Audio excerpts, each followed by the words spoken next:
누가복음 24장 13절로 35절입니다.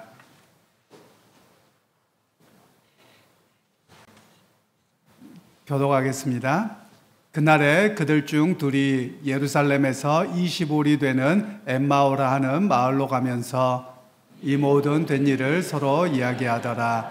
그들이 서로 이야기하며 문의할 때에 예수께서 가까이 이르러 그들과 동행하시나 그들의 눈이 가리어져서 그인 줄 알아보지 못하거늘 예수께서 이르시되 너희가 길 가면서 서로 주고받고 하는 이야기가 무엇이냐 하시니 두 사람이 슬픈 빛을 띠고 머물러 서더라. 그 한 사람인 글로바라 하는 자가 대답하여 이르되 당신이 예루살렘에 체류하면서도 요즘 거기서 된 일을 혼자만 알지 못하느냐. 이르시되 무슨 일이냐. 이르되 나사렛 예수의 일이니 그는 하나님과 모든 백성 앞에서 말과 일에 능하신 선지자이거늘 우리 대제사장들과 관리들이 사형 판결에 넘겨주어 십자가에 못 박았느니라. 우리는 이 사람이 이스라엘을 속량할 자라고 바랐노라. 이뿐 아니라 이 일이 일어난 지가 사흘째요. 또한 우리 중에 어떤 여자들이 우리로 놀라게 하였으니 이는 그들이 새벽에 무덤에 갔다가 그의 시체는 보지 못하고 와서 그가 살아나셨다 하는 천사들의 나타남을 보았다 함이라. 또 우리와 함께 한 자 중에 두어 사람이 무덤에 가 과연 여자들이 말한 바와 같음을 보았으나 예수는 보지 못하였느니라 하거늘 이르시되 미련하고 선지자들이 말한 모든 것을 마음에 더디 믿는 자들이여 그리스도가 이런 고난을 받고 자기의 영광에 들어가야 할 것이 아니냐 하시고 이에 모세와 모든 선지자의 글로 시작하여 모든 성경에 쓴 바 자기에 관한 것을 자세히 설명하시니라.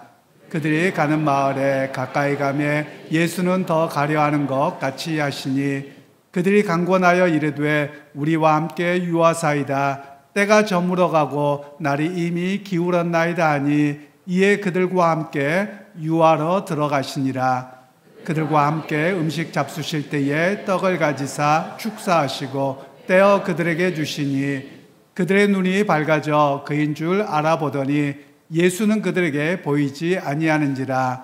그들이 서로 말하되 길에서 우리에게 말씀하시고 우리에게 성경을 풀어주실 때에 우리 속에서 마음이 뜨겁지 아니하더냐 하고 곧 그때로 일어나 예루살렘에 돌아가 보니 11 제자 및 그들과 함께한 자들이 모여 있어 말하기를 주께서 과연 살아나시고 시몬에게 보이셨다 하는지라. 함께합니다. 두 사람도 길에서 된 일과 예수께서 떡을 떼심으로 자기들에게 알려주신 것을 말하더라. 오늘 말씀을 먼저 잠깐 짧게 전하고 또 우리 부활절 칸타타와 성만찬으로 함께 지키도록 하겠습니다. 오늘은 예수님께서 십자가에 못 박혀 돌아가셨다가 사흘째 되던 날 부활하신 날을 우리가 기억합니다. 물론 기독교 역사 속에서는 부활절 기념주일이 있고요. 그리고 일주일에 한 번씩 우리가 주일이라는 개념으로 교회에서 모입니다. 그래서 매주 모이는 것이 어찌 보면 예수님의 부활을 기념하고 고백하는 그런 시간이기도 합니다. 예수님께서 부활절에 6월절이 지나고 부활절을 통해서 부활하심을 통해서 우리에게 구원의 소망을 주셨고 또 하늘의 백성으로 우리가 소망을 갖고 살아내게 하셨습니다. 그런 측면에서 이 부활절 아침에 우리 주님께서 제자들에게 인사하셨던 것처럼 우리가 이렇게 인사하시면 좋겠는데요. 우리 주님께서 여러분에게 말씀하셨습니다. 여러분에게 평강이 있을지어다 라고 말씀하셨습니다. 우리 주변 분들에게 여러분 당신에게 평강이 있기를 원합니다. 함께 인사하십시다. 당신에게 평강이 있기를 원합니다. 여러분의 삶에 주님의 평강이 항상 있기를 소원하고 축복합니다. 먼저 오늘 본문의 말씀을 통해서 간단하게 전하겠는데요. 우리 주일학교 학생들과 같이 들었으면 좋겠습니다. 오늘 첫 번째는 예수님의 부활의 소식을 들었던 사람들인데 12명의 제자 말고 또 다른 제자들이 있었습니다. 그런데 그 제자들이 예루살렘에 있지 않고 이야기만 듣고 엠마오라고 하는 마을로 가게 되었습니다. 그러니까 예루살렘이 무서운 거예요.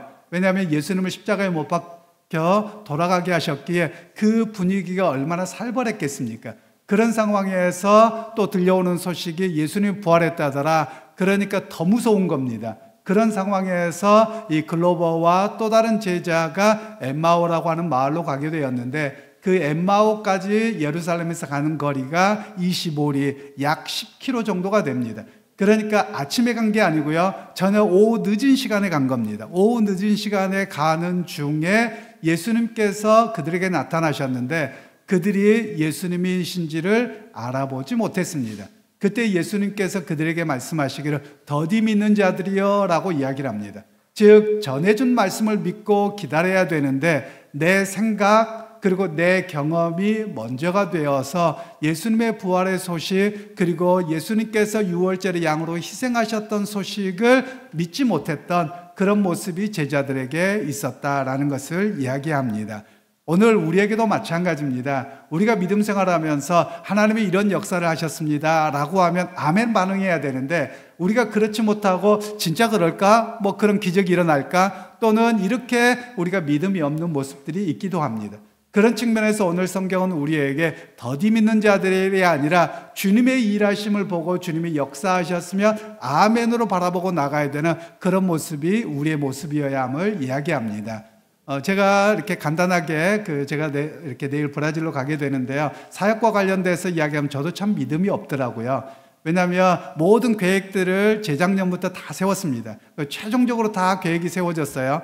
그런데 2주 전에 갑자기 하기로 했던 교회에서 안 하겠다고 연락이 오는 겁니다. 그러니까 제 마음이 어떻습니까? 저도 제가 믿음이 별로 없더라고요. 그래서 제가 그냥 아예 다 뒤집어 엎어, 다 하지 마, 이런 마음이 들더라고요. 그런데 그래도 하나님이 2년 전부터 행하신 일이며 열어가시지 않을까요? 라고 문을 두드렸습니다. 또 제가 떠난 지가 꽤 됐고, 또 브라질에 목사님들이 많이 교체가 되셨어요, 교회들마다. 그러니까 아는 목사님들이 별로 없는 겁니다. 그런데 어느 교회에서 하기로 해서 그 목사님을 통해서 혹시 파라과이에서 집회할 수 있어요? 그러고 했더니 바로 연락이 왔어요. 네, 가능합니다. 아멘을 한 분밖에 안 하시네요. 그러면서 제 고백이 뭐였냐면, 우리가 어떤 일들을 가면 생각지도 않는 암초를 만납니다. 될 일도 안 되는 거예요. 그럼 마음이 상해져 버리거든요. 그래서 왜 이렇게 협조적이지 않아?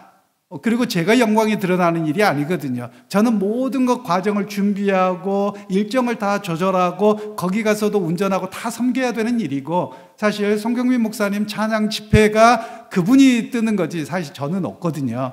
그러니까 마음속에 상함이 있어서 그냥 다 엎어, 이런 마음이 들었는데, 주님께서는 그 과정을 넘어 다른 준비가 있으시더라고요. 그러면서 저의 고백이 무엇이었냐면, 브라질만 하나님이 은혜 받게 하는 게 아니라 파라과이까지 하나님의 계획은 있으셨다는 거예요.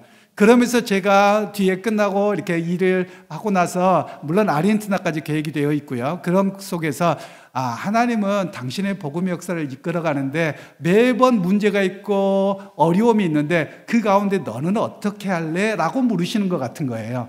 여러분, 우리의 삶도 마찬가지입니다. 여러분들이 믿음을 따라 살아가면 모든 일이 순탄하게 될 때도 있지만 그렇지 않을 때도 있더라라는 겁니다. 그러면 마음이 상해요. 그리고 이걸 다 뒤집어 엎고 싶은 거예요. 그런데 주님께서는 그 가운데 무엇을 보게 하시냐면 또 다른 일로 이루어 가시는 거예요. 그 가운데 너는 어떻게 고백할래? 라고 말씀하는 거예요. 어찌 보면 우리가 더디 믿는 자들이 아니라 또 어떤 길이 막히면 조금 판단을 유보할 필요가 있습니다. 그리고 주님이 어떤 길을 열어가실지 볼 필요가 있다는 것이죠. 바로 그런 의미에서 우리의 믿음은 내가 기도하고 어떤 고백을 하고 나아갈 때 잘 이루어지지 않더라도 주님께서 또 다른 길을 여사 복음의 역사, 은혜의 역사가 일어난다는 것을 우리가 고백하고 나아갈 수 있는 그런 믿음의 성도들이 다 되시기를 주님의 이름으로 축원합니다. 그리고 이제 길 가는 중에 예수님께서 구약 성경을 가지고 계속해서 제자들에게 가르쳐 주셨어요. 그런데 이들이 그 말씀을 들을 때 시간 가는 줄 모르고 말씀을 들었던 거예요. 예수님이 떠나려고 하니까 떠나지 마십시오, 좀 더 이야기해 주십시오 라고 해서 숙소를 잡아서 숙소까지 들어가게 되었습니다. 그리고 마침 좀 늦은 저녁 시간이었을 겁니다. 늦은 저녁 시간에 식사를 하는데 예수님께서 그 자리에서 떡을 떼어서 축사, 즉 감사기도 하시면서 떼어주시는 겁니다. 그런데 그때 마침 그들의 눈이 밝아진 거예요. 예수님이신 줄 알았던 겁니다. 그런데 예수님이 호련히 사라져버리신 거예요. 그러면서 그들이 무슨 이야기를 하냐, 우리가 그분이 말씀을 주실 때 우리의 마음이 뜨겁지 아니하더냐, 우리의 열정이 되살아나지 않더냐, 우리의 믿음이 회복되지 않더냐, 이런 이야기를 하게 되었던 것입니다. 즉 예수님께서는 이 떡을 떼어 주셨다라는 말은 마치 예수님께서 12제자들에게 성만찬을 통해서 마지막 만찬에서 유월절의 양식으로, 구원의 양식으로 주셨던 것을 재현하신 겁니다. 그러면서 그들로 하여금 내가 누구이고 어떻게 생명의 양식으로 너에게 주셨는지를 깨닫게 하셨던 겁니다. 여러분, 그런 측면에서 오늘 우리에게도 마찬가지입니다. 성령의 역사는 어떻게 나타납니까? 즉 하나님의 말씀을 들을 때 우리의 마음을 뜨겁게 합니다.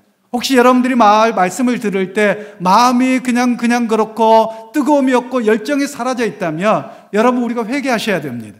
왜냐하면 성령께서는 우리에게 말씀을 기억나게 하시고 말씀을 따라서 우리에게 하나님의 놀라운 열정으로 살아가게 하십니다. 회복하게 하십니다. 그래서 오늘 주님께서는 우리에게 12제자뿐만 아니라 다른 제자에게까지 나타나셔서 그들에게 말씀을 주시고 말씀을 기억하게 하시고 그 말씀을 통해서 뜨거운 열정으로 복음의 역사를 위해서 회복하게 하셨다라는 말씀입니다.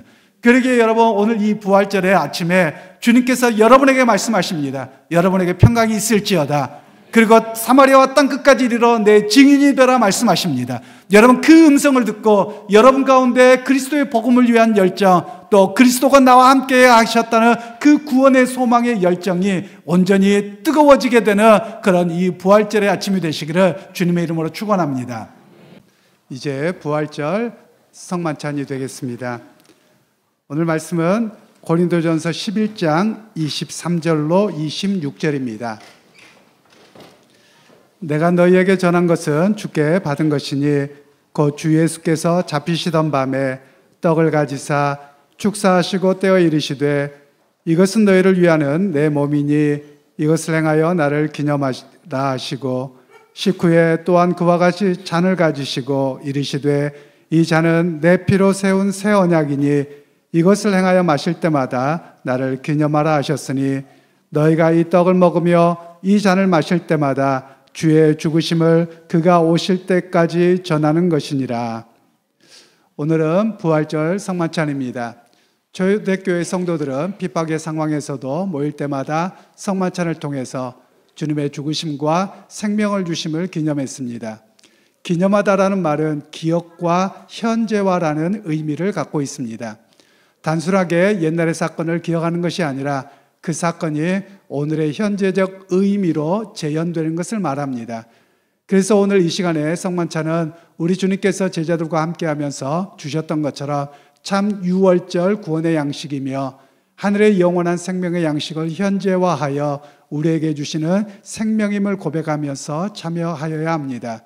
오늘 이 성만찬을 통해서 우리 주님의 십자가의 죽으심과 부활하사 구원을 완성하시고 그 영생의 양식을 주심에 감사하면서 하늘의 양식을 받아 먹고 마시는 시간이 되기를 바랍니다. 저는 이제 안수받은 목사로서 이 시간에 주님의 죽으심을 통해 우리에게 주신 참 생명의 양식인 빵과 잔에 여러분들을 초대합니다. 우리가 이 시간 참여하기 전에 평화 인사를 하기를 원하는데요. 먼저 이렇게 주님이 부활하사 우리에게 생명이 되셨습니다. 우리 주변 분들에게 예수님이 부활하셨습니다. 함께 이렇게 선언해 주시고 인사하시면 좋겠습니다. 예수님 부활하셨습니다. 예수님 부활하셨습니다. 기도하겠습니다. 거룩하신 주님, 오늘 이 시간에 주님께서 십자가의 사망의 권세를 깨뜨리시고 부활하사 우리에게 구원의 선물을 주셨음에 감사합니다. 오늘 이 시간에 초대교회 성도들이 모일 때마다 생명의 식탁, 하늘의 식탁에 참여한 것처럼 오늘 우리도 하늘의 영원한 생명의 식탁에 참여합니다. 사망의 권세를 깨뜨리시고 부활하사 우리에게 영원한 생명이 되신 우리 주님의 몸과 피를 기념하여 하늘의 백성으로 살아가게 하시는 시간이 되게 하옵소서. 거룩하신 성령이여, 이 시간에 이 준비된 빵과 포도주에 영적으로 임하사 우리에게 참 생명의 양식이 되도록 역사하여 주옵소서. 또한 이 빵과 잔을 통해서 세상의 것에 줄이지 아니하고 하늘의 풍성함을 바라보면서 살아가게 하옵소서. 우리를 위해서 십자가에서 죽으시고 부활하시어 하늘의 영원한 생명의 양식을 주시는 우리 주님 예수 그리스도 이름으로 기도하옵나이다. 아멘.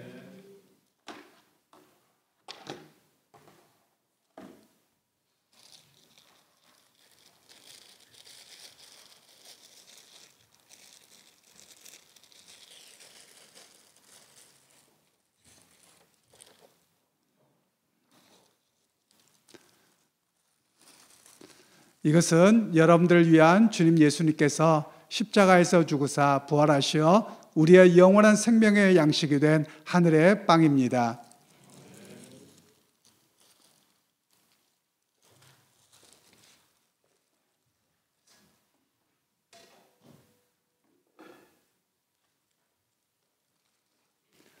이것은 여러분들을 위해서 주님 예수께서 십자가에 흘리신 보혈의 피, 곧 영원한 언약의 피요 영원한 하늘의 음료입니다. 이 시간 교수사들께서는 먼저 내려오셔서 성만찬에 참여하시겠는데요. 우리 할렐루야 찬양대 찬양과 함께 하시고 찬양대가 가장 늦게 참여하도록 하겠습니다.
주 권능으로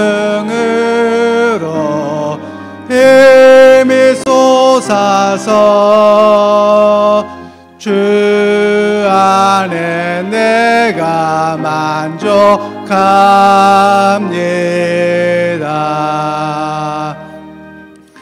아멘. 이 시간은 감사의 기도하시겠습니다. 우리 앞에 화면 보시면서 우리 같이 고백하겠습니다. 거룩하고 자비하시며 평강을 주시는 영원하신 하나님, 오늘 이 시간에 식탁을 구별하사 하늘의 참 양식인 우리 주 예수 그리스도의 몸과 피를 먹게 하시니 감사합니다. 오늘 이 빵과 잔이 우리로 하여금 영원한 하늘의 양식을 바라보며 살게 하시기를 원합니다. 이 하늘의 양식을 이 땅에서 맛봄으로써 더욱 하늘나라에서 완전한 식탁을 바라보게 하옵소서. 또한 이 시간 하늘의 양식을 먹었사오니 세상의 것으로 굶주리지 않게 하시고 어떤 상황에서도 흔들리지 않는 믿음의 역사가 일어나게 하옵소서. 이 시간 이 거룩한 빵과 거룩한 포도주 가운데 임하사 우리의 영원한 구원자이시며 참 생명이 되신 예수 그리스도의 이름으로 기도하나이다. 아멘.